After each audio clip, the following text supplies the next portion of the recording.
So guys, nandito tayo sa IKEA, Burlington. It's 8:50 ng gabi. Kuya Puto had to go step out dahil I had to go meet up with somebody. Ayan o, I'm between Jysk and IKEA dito sa Burlington. I had to go sneak out of the house dahil I had to go meet up with a very important person. Medyo nagagalit sa akin si Mrs. but it's okay. You know why? Let me show you the reason kung bakit nandito ako ngayon. 8:50 ng gabi. Ayan! Ooh.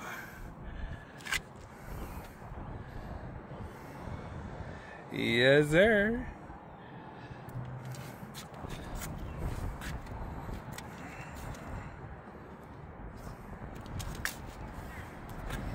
So for all of those people that know, you know.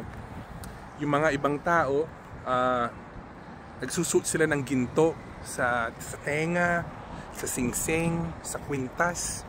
Kuya Puto wears his gold around his waist. That's it! You wanna take another look?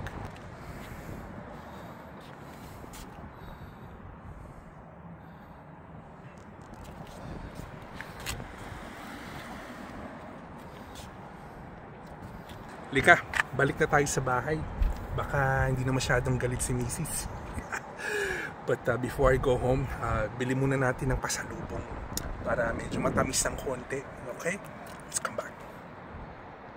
So guys, tumawag ako kay Mrs. Sabi niya, pasalubong daw na gusto niya is just to drop by our friend to pick up her package. Eto! Ayan! So, dito sa Brantford, marami po kaming kaibigan na nagtatrabaho sa Ferrero Rocher Factory. We get hookup straight from the source. So, since meron po akong binili ngayon, kailangan po meron din akong ibibili kay Mrs. So, eto yung regalo ko sa kanya. Dahil, mabait po ako eh. Trophy husband, di ba? So, mga ate at mga kuya, alam niyo po tayong mga Pilipino, napakamatulungin natin mga tao. We're so friendly. Sa ugali po natin mga Pinoy, hindi po maiiwasan na makisuyo.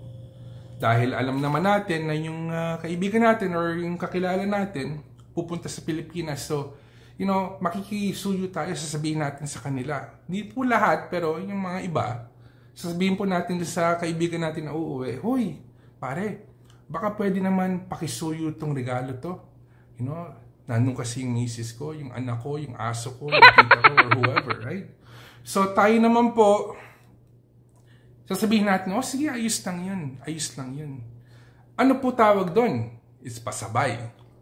Believe it or not, dito po sa Google, Google itself has got a meaning for the term pasabay. Babasahin ko sa inyo, okay?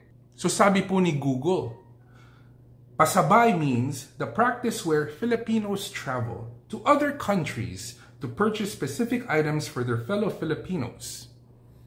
So, yung pong iba, sasabihin nila, sige pare, bigyan na lang kita ng $20, bigyan na lang kita ng $30, pwede, pakisuyo na lang tong regalong to sa, you know, sa ate ko, sa nanay ko, sa aso ko, sa pusa ko.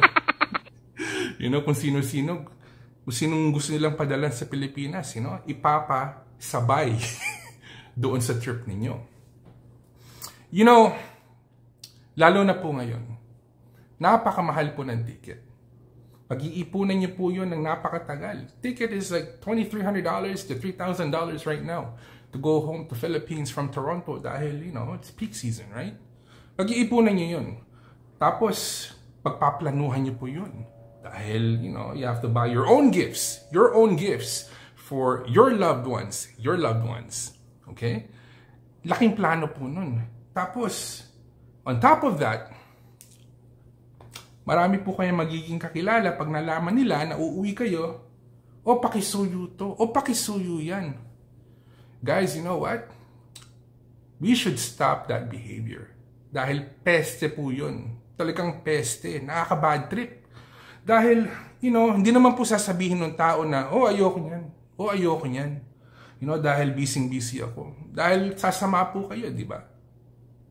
But, we need to stop that behavior. Just because na meron po kayong kakilala na uuwi, marami pong plano yun, maraming kailangang asikasuhin.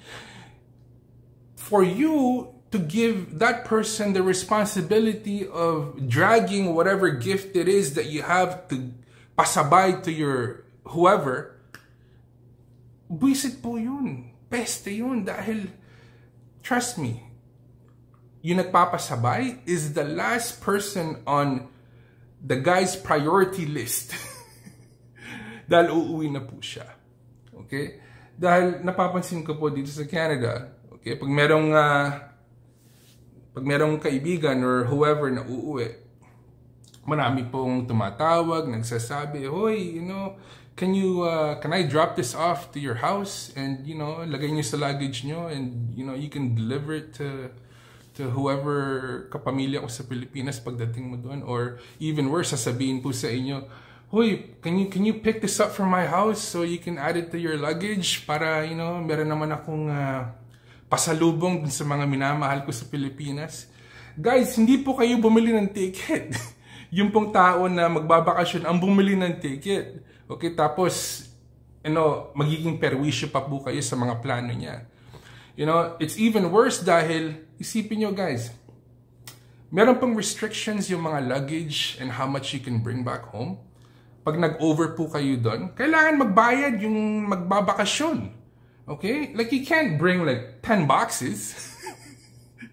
The last time I checked, I think it's like 2 luggages and a hand carry. Tapos dadagdagan nyo pa yun ng pasabay. Mali po yun. Dahil isipin nyo guys, ang tagal pinlano na itong taong to para magbakasyon. Ang tagal nyo pong nag-ipon, ang tagal nyo pong nagplano to get this vacation, right? Tapos dadagdagan nyo pa po yung iisipin niya. Mali yun.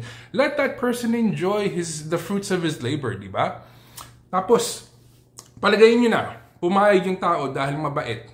Okay? So, yung pong laman ng luggage niya, mapupuno.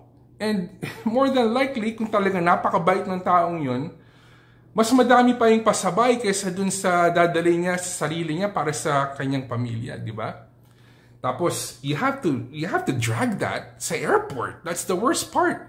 Alam niyo guys, ako, and I'm probably the worst example for this because I pack light.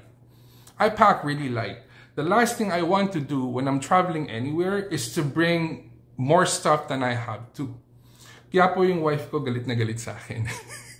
Dahil anytime we go anywhere, I have one duffel bag. I have one gym bag and that's it. We need to stay away from this behavior as Pinoys because yung po nagbabakasyon, hindi lang gustong sabihin sa inyo, "Hoy, ayoko. Dahil, siya pa nga siguro mahihiya eh. To say no, di ba? So, let's not take advantage of our friends or anybody who's planning to go back home by, adding extra luggage, adding extra responsibilities to what they have to do para sa bakasyon nila, di ba? So, isipin nyo guys, pagdating nyo sa airport, ang dami-dami nyong dala. Tapos, half of the stuff probably won't even be yours. Okay? And you have to drag that all the way to the other side of the planet. Tapos pagdating niyo po sa Pilipinas, it doesn't stop there. Ang sama na nga dahil limited yung time nung nagbabakasyon sa Pilipinas. 4 weeks, if not less. Tapos dadagdagan niyo pa yung perwisyo na kailangan i-distribute neto, i-deliver netong taong to na nagbabakasyon, your pasabay to whoever it is that you want to send it to.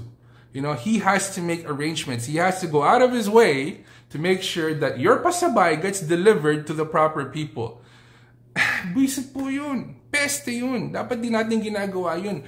Yung nagbabakasyon, mo siya magbakasyon. Kaya nga nagbabakasyon para he or she can spend time with his or her loved ones. Okay? And dapat stress-free po yun or as stress-free as possible. And by adding pasabay into the equation that's not even his, that's adding to stress. And that's taking away from the time that he should be spending with his loved ones. So yun po ang issue ko sa pasabay.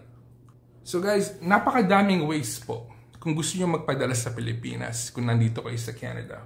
Ang dami pong remittance companies. Yung, you fill up a box, a balikbayan box, and you send it home.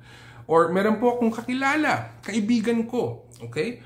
Birthday nung asawa niya sa Pilipinas. And you know what? Instead of sending a box, you know what he did? Ang dami pong delivery service. Okay, sa Pilipinas, parang Uber Eats, parang Skip the Dishes dito sa Canada. So, he got one of those delivery services to send a cake and to send a whole bunch of presents to his wife through one of those apps. So, kung gusto po talagang gawa ng paraan, magagawa ng paraan. Tayo po mga Pilipino, hindi po natin namamalayan na perwisyo po yung ginagawa natin sa nagbabakasyon when we give them the responsibility of adding to their luggage through pasabay. Okay? Hindi po tama yun. Let the person have a good time because, it's not easy to take a vacation here from Canada to the Philippines. At one point or another, everybody has been guilty of, doing pasabay. So guys, hopefully, pag napanood nyo itong video ni Kuya Puto, at least matauhan po tayo. Okay? Huwag na tayo magpasabay. There's other ways without costing that person who's vacationing time, money, and effort. So sana naman po, natuwa kayo ng konti or at least sana hindi kayo na-trigger dito sa video na to. Okay? I'm just speaking the truth.